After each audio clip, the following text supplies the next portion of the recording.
혀의 이중성에 대해서 얘기하고 있습니다. 마태복음 12장 34절에서 37절에도 이제 말씀하고 있는데요. 독사의 자식들아, 너희는 악하니 어떻게 선한 말을 할 수 있느냐? 이는 마음에 가득한 것을 입으로 말함이라. 선한 사람은 그 쌓은 선에서 선한 것을 내고 악한 사람은 그 쌓은 악에서 악을 내느니라. 내가 너에게 이르노니 이 사람이 무슨 무익한 말을 하든지 심판날에 이에 대하여 신문을 받으리니 내 말로 의롭다함을 받고 내 말로 정죄함을 받으리라. 악과 선을 다 말할 수 있는 혀의 이중성, 그럼에도 불구하고 선과 악을 이 앞에서 공존한다면 그것은 잘못이라는 겁니다. 성도가 혀를 악한 도구로 사용하는 것에 대한 모순을 지적하고 있습니다. 지적하는 겁니다. 그래서 한 입으로 주 아버지를 찬송하고 동시에 그 입으로 하나님의 형상대로 지음받은 인간을 저주하는 모순된 삶을 사는 것을 책망한 겁니다. 그래서 하나님을 찬양한다고 하는 것은 혀의 가장 아름다운 기능입니다. 혀는 말의 대명사라고 그랬습니다. 말에 있어서 가장 아름다운 것이 뭐냐 하면 하나님 찬양하는 겁니다. 이사야 43장 21절 말씀대로 하나님이 인간을 지으신 것은 창조주 하나님을 찬송토록 하기 위함입니다. 시편 33편 1절이나 시편 147편 1절 같은 데도 보시면은 47편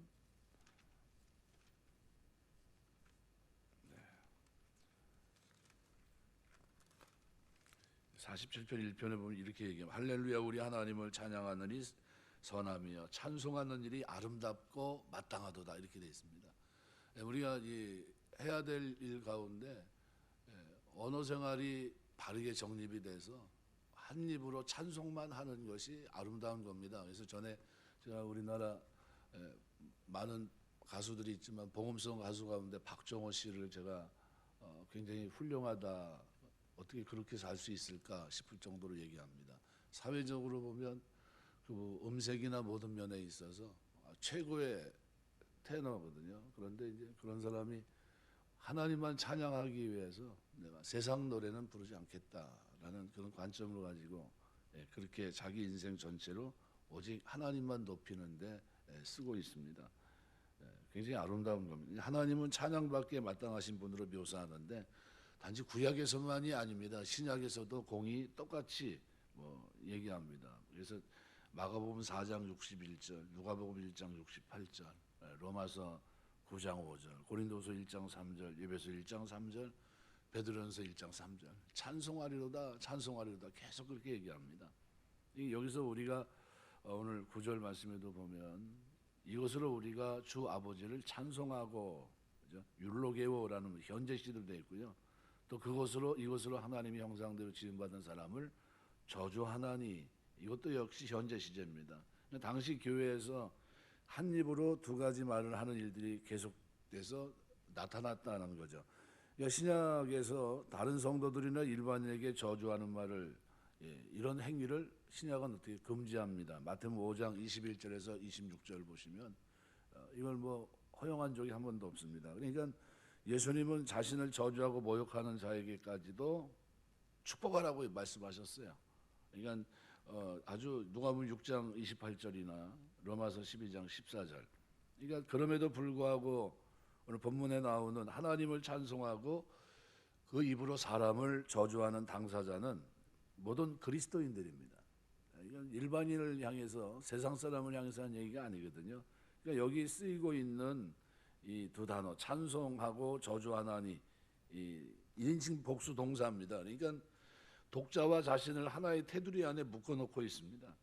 성도, 곧 교회 구성원이라고 한다면 찬송과 저주가 한 입으로부터 나오는 것이 올바르지 않다라고 권면한 겁니다. 그러니까 우리가 하나님을 섬기며 사는 동안 성도, 하나님이 구속받은 하나님의 자녀라고 한다면 이것이 올바르지 않다. 그래서 10절에서는 내 형제들아 이것이 마땅치 않다. 그러니까 찬송과 저주가 나오는도다 내 형제들아 이것이 마땅하지 않다. 그러니까 잠언 18장 21절 보시면 죽고 사는 것이 혀의 힘에 달렸나니 혀를 쓰기 좋아하는 자는 혀의 열매를 먹으리라. 마땅치 않다는 건 찬송과 저주를 동시에 하는 혀의 모순을 지적한 겁니다. 그럼 이 모순은 누가 고쳐야 됩니까? 우리 스스로 계속해서 고쳐나가야 되겠죠. 나 스스로 자각해보고 이것이 올바른가, 내 입에서 이 말이 나가는 것이 합당한가 생각해 보셔야 됩니다. 마땅치라는 우크레라는 단어인데 마땅치 아니라 이게 여기 마땅치에 해당하는 크레라는 단어는요, 뭐뭐에 합당하다는 겁니다. 거기 부정어가 쓰여서 합당하지 않다는 겁니다. 찬송과 저주를 동시에 하는 것은 이건 합당치 않은 것이고 마치 이것은 두 마음을 품은 것과 같습니다. 그래서 야고보서 말씀해 보면 1장 8절 9절에 이미 지나왔지만요, 두 마음을 품어 모든 일에 정함이 없는 자로다. 이런 사람은 무엇이 주께 얻기를 생각하지 마라. 두 마음을 품어 모든 일에 정함이 없는 것과 같다. 이렇게 표현하고 있거든요. 똑같습니다. 그러니까 우리가 하나님 앞에서 은혜를 받고 하나님 앞에 하나님 백성으로 살아가는 동안 뭐 하나님 앞에 뭔가 우리가 구하고 찾고 두들기고 하면서 은혜를 입어야 되는데 계속해서 우리 입에서 어떻게 해요? 이렇게 찬송과 저주가 함께 나간다면 두 마음을 품는 것과 똑같고 이것은 하나님 앞에 은혜를 입기에는 부적절한 모습이라는 거죠. 그래서 11절 말씀은 샘이 한 구멍으로 어찌 단물과 쓴물을 내겠느냐 이렇게 얘기합니다. 이게 문장을 이끄는 메티라는 이 단어는 부정적인 대답을 기다리고 질문할 때 쓰는 부정 의문사입니다. 그러니까 야고보는 말에 있어서 이중적인 죄악성을 효과적으로 설명하기 위해서 11절, 12절 말씀을 통해서 예를 들고 있는 겁니다.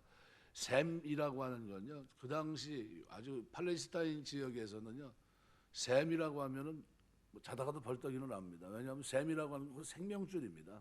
네, 생명줄이고요. 거기서 어떤 물이 나오느냐 하는 것은 대단히 중요합니다. 건기에도 지하수가 솟아오르는 물의 근원을 우리가 샘이라고 보통 얘기하는데 요한계시록 16장 말씀에 보면 4절에 샘의 근원을 하나님이 이제 치시거든요. 그러니까 한 샘에서 단물과 쓴물이 번갈아 가면서 동시에 나올 수 없다 그 얘기입니다. 이건 샘의 중요성과 특징입니다. 그러니까 한 샘에서 단물과 쓴물이 나오는 것처럼 한 샘에서 찬송과 저주가 나오는 것이 맞지 않다는 겁니다. 그러니까 성도의 입에서 이런 저주의 말이 나오면 안 된다는 거죠. 그러니까 야고보는 그래서 우리에게 충고도 하지만 책망도 하는 겁니다. 그러니까 이 논리는 사도 요한이 하나님 백성이라고 하면서도 죄를 짓는 그리스도인들에게 요한일서 3장 9절에 보면 하나님께로서 난 자마다 죄를 짓지 아니하나니 그랬습니다. 그러니까 똑같은 논리를 가지고 사도 요한이 얘기하고 있는 겁니다. 예수를 믿음으로 구원을 받았어도 혀는 선한 말과 악한 말을 모두 할 가능성을 가지고 있다는 겁니다. 왜냐하면 우리가 예수 그리스도의 보혈로 새 사람이 되었어도 그의 타락한 본성을 완전히 떨쳐버린 것은 아니기 때문입니다. 이미 구원을 받았지만요, 여전히 변화의 성화의 삶을 살아가야 되고요. 그런 과정 속에 있기 때문에 갈등이 끊임없이 일어납니다. 무슨 얘기입니까? 옛날 방식대로 살고 싶은 그 충동이 끊임없이 있고요. 그것을 절제하고 이건 아닌데 하면서 살아야 되는 내 자신, 하나님의 은혜에 내가 이렇게 보답할 수 없지, 내가 새 사람인데 하면서 새 옷을 입었는데 내가 어떻게 이렇게 살아, 이게 중간에서 충돌을 합니다. 계속. 하지만 자유가 있어요. 이미 그로부터 완전한 자유입니다. 그래서 갈라디아서 5장 17절에 보면 이 같은 현상을 두고 인간의 육체의 소욕과 성령의 소욕이 긴장 상태에 있음을 말씀합니다. 계속해서 어떻게 우리는 성령 충만해야 되는데 왜냐하면 긴장 상태에 있기 때문입니다. 이게 어느 한쪽으로 확 기울어져 있으면 좋은데 이게 완전히 해결이 돼가지고 그런 소욕이 없이 살면 참 좋은데 성령의 소욕, 그죠? 언제부터 생겼습니까? 하나님의 성령이 내 안에 내주하시면서 그때부터 시작된 겁니다. 전에는 어떻게 해요?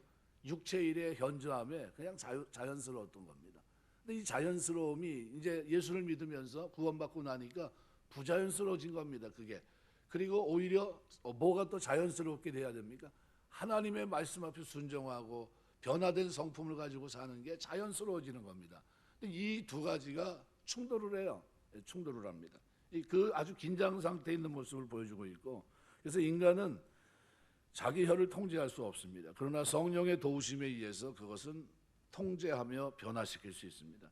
하지만 만약 믿는 성도들이 성령의 소욕으로 자기 마음과 혀를 통제하지 못한다면 그 입에서 내뱉는 말들은 타락한 본성의 표현일 뿐입니다. 네. 그래서 이건 변화돼야 될 그런 여지가 있습니다. 그래서 내 형제들아 어찌 무화과 나무가 감람 열매를 포도나무가 무화과를 맺겠느냐. 여기 메 디나타이 이건 절대 불가능하다는 겁니다. 이건 12절 말씀은 부정적 대답이 기대되는 의문을 나타내는 불변사입니다. 그러니까 디나타이라는 말은 할 수 있다, 가능하다 얘기인데 이게 완전히 매와 함께 쓰이면서 직접적 현재형입니다. 어떤 일이 있어도 과거, 현재, 미래는 물론이고 어떤 방법, 노력을 통해서도 이루어질 수 없다는 것을 단정적으로 나타냅니다. 이러면 불가능한 겁니다. 그죠? 무화과 나무가 감람 열매를, 포도나무가 무화과를 맺겠느냐? 맺을 수 없습니다. 예. 그러니까 이 비유는 예수님이 마태복음 7장 16절에 보시면 가시나무에서 포도를 떠는 엉겅께서 무화과를 맺겠느냐 말씀하신 것과 동일한 논리입니다. 야고보 사도는 바로 이 선한 말을 하는 입에서 악한 말을 함께 낼 수 없다는 사실을 강조하고 있고요. 여기서 좀 더 나가서 선한 마음에서는 선한 말의 열매를 맺고 악한 마음에서는 악한 말의 열매를 낸다는 사실을 암시하고 있는 겁니다. 이거 왜 이렇게 됐느냐? 이 근원, 셈의 근원이 잘못됐기 때문이라는 거예요. 이 셈의 근원을 갈아엎어야 된다는 겁니다. 그래서 아까 제가 처음에도 한번 읽어드렸지만요. 마태복음 12장 34절, 35절 독사의 자식들아 너희는 악하니 어떻게 선한 말을 할 수 있느냐? 이는 마음에 가득한 것을 입으로 말합니다. 선한 사람은 그 쌓은 선에서 선한 것을 내고 악한 사람은 그 쌓은 악에서 악한 것을 내느니라. 아주 분명하게 선을 확 긋고 있습니다. 그러니까 내 속에 이 뭐가 바뀌어야 됩니까? 예, 완전히 이 전체가 확 뒤집어져야 되겠죠. 완전히 달라져야 되겠죠. 이런 모습입니다. 그래서 혀 역시 제 나무의 열매를 맺는 자연 법칙과 마찬가지입니다. 혀도 그 마음의 본성이 선하면 선한 말을 내뱉고 그 마음의 본성이 악하면 악한 말을 내뱉을 수밖에 없습니다. 짠물이 단물을 낼 수 없는 것처럼 악한 마음을 지닌 자가 선한 말을 할 수 없고 혀를 통제하지 못하는 자가 선한 말을 할 수 없다는 거예요. 이거 어떻게 해요? 혀는 통제해야 됩니다. 사실 인간 스스로 힘으로 제어하기 힘듭니다. 누구의 도우심을 받아야 되냐면 성령 하나님의 도우심을, 인도하심을 의지해야 됩니다. 그러므로 성도가 지속적으로 성령 충만해야 되는 문제는 매우 중요한 문제입니다. 왜요? 그 성령 충만함 속에 살아갈 때 어떻게 해요? 우리의 속사람이 달라지고 그리고 그 속에서 바른 말을 할 수 있기 때문에. 그래서 그리스도인은 그리스도를 믿는 사람들이고 성령에 사로잡혀 사는 사람들이기 때문에 악한 열매가 아니라 성령의 아름다운 열매를 맺어야 돼요. 사랑, 희락, 화평, 오래 참음, 자비, 양성, 충성, 온유, 절제. 이것이 우리 속에서 맺혀져야 될 열매입니다. 그래서 오늘 본문은 크게 두 가지를 얘기합니다. 사람을 향해 악한 말을 하는 것은 하나님을 저주하는 것과 같습니다. 이것은 해서는 안 되는 얘기예요. 그러니까 전에는, 예수 믿기 전에는 이것이 가능하지만 예수 믿고 난 후에는 이것이 마땅치 않아요. 이렇게 하면 안 돼요. 왜요? 뭐가 바뀌었어요? 셈 근원이 바뀌었고요. 주인 대신 성령께서 내 안에 내주하시기 때문에 이제는 통제해야 됩니다. 누가 통제해야 됩니까? 전에는 나 스스로 통제가 안 됐지만 이제는 어떻게 해요? 연단받은 지각으로 통제해야 됩니다. 성령 하나님의 충만함 속에서 말씀을 기억하며 통제해야 됩니다. 아, 이건 내가 할 바가 아니지, 이건 마땅한 것이 아니지, 그러면서. 그래서 창세기 1장 20, 사람은 하나님 형상으로 지음받은 존재로 이러한 사람을 저주하는 것은 곧 그를 지으신 하나님을 저주하는 것과 다를 바가 없기 때문에 우리는 저주하면 안 됩니다. 또한 사람은 하나님께서 당신의 독생자까지 아낌없이 그들을 위해 희생시킬 정도로 귀한 존재입니다. 그래서 성경에는 사람에게 한 것이 곧 하나님께 한 것이라는 말씀이 무수히 많습니다. 잠언 19장 7절, 마태복음 25장 40절. 그러니까 심지어 사람을 향해 바보, 멍청이라는 뜻의 나가라고 하는 것조차도 지옥불에 던질 것이다 말씀합니다. 마태복음 5장 22절. 그러니까 우리가 진정으로 하나님을 찬송하고 그분을 공경하기 원한다면 사람을 존중하고 사랑하는 법을 반드시 배워야 됩니다. 보이는 사람을 사랑하지 못하는 사람이 보지 못하는 바 하나님을 올바로 섬긴다고 하는 것은 불가능한 일이기 때문입니다. 요한일서 4장 20절. 그러니까 하나님과 이웃 사랑은 하나입니다. 하나예요. 내가 하나님을 사랑한다면 이웃 사랑은 반드시 필연적으로 쫓아가는 거예요. 이건 당연한 겁니다. 그래서 우리가 신앙생활을 하면서 사람을 향해 악한 말을 하는 것은 하나님을 저주하는 것과 같다. 그러니까 사람에게 절대로 악한 말 하지 않는 여러분 입술에 어제 우리가 얘기한 대로 어제 고백이 뭡니까? 여호와의 내 입 앞에 파수꾼을 세우시고 내 입술의 문을 지키소서라는 거거든요. 이거는 비단 한 사람만의 이 기도 제목이 아니라 다윗 그 사람에게만 있는 게 아니라 모든 하나님의 사람들이 드려야 될 기도 제목입니다. 그리고 두 번째로 오늘 본문에서 꼭 잊지 말아야 될 것은요. 성도의 말은 죽어 있는 세상에 생명력을 주는 말의 언어 생활이 돼야 됩니다. 샘은 사람의 입을 비유한 겁니다. 쓴물은 악하고 패리한 말을 의미하고 단물은 선하고 아름다운 말을 의미합니다. 세상이 듣고 싶은 말이 뭘까요? 단물입니다. 쓴물이 아니에요. 쓴물은 차고 넘칩니다. 여태까지 바깥에 그냥 눈만 돌리면 다 쓴물이에요. 다 악하고 패리한 말들로 가득 차 있습니다. 근데 단물을 내는 사람들이 있는데 그게 누굽니까? 변화된 하나님에 의해서 구속받고 변화된 성령의 통치를 받는 하나님의 사람들입니다. 쓴물을 내던 마라의 샘이 모세가 던진 나뭇가지로 단물을 내는 샘이 됩니다. 출애굽기 15장 22절부터 26절 말씀인데요. 부패한 우리 심령도 하나님께서 우리에게 주신 성령으로 말미암아 거룩하게 변화된 겁니다. 그래서 고린도서 3장 16절 같은 말씀대로 성도들을 성전, 성령의 전으로 묘사하고 있습니다. 그렇다고 한다면 그 기대는 뭡니까? 우리에게는 마땅히 단물이 나가야 됩니다. 단물이 흘러야 되는 것이 맞습니다. 쓴물이 아니라 이제는 변화된 단물. 지난날에는 못 먹을 물, 누가 들어도 어떻게 해요? 좋지 못한 소리, 저주의 말, 음담, 배설서부터 해서 안 좋은 말들이 쏟아져 나왔다는 거예요. 그래서 신약은 계속 바울은 뭐냐면 이것이 성도에게 마땅치 아니라 이 말이 야고보만 얘기한 게 아니라 사도 바울은 끊임없이 얘기합니다. 입에도 담지 말라는 거예요. 그 이름도 부르지 말아라. 이렇게 얘기합니다. 이게 하나님을 찬송하고 하나님 앞에 하나님을 높이는 그 말로 이것을 이름조차도 거기다 어떻게 해요? 대지도 말라는 거예요. 아주 선을 완전히 긋고 있습니다. 그러지 말라고.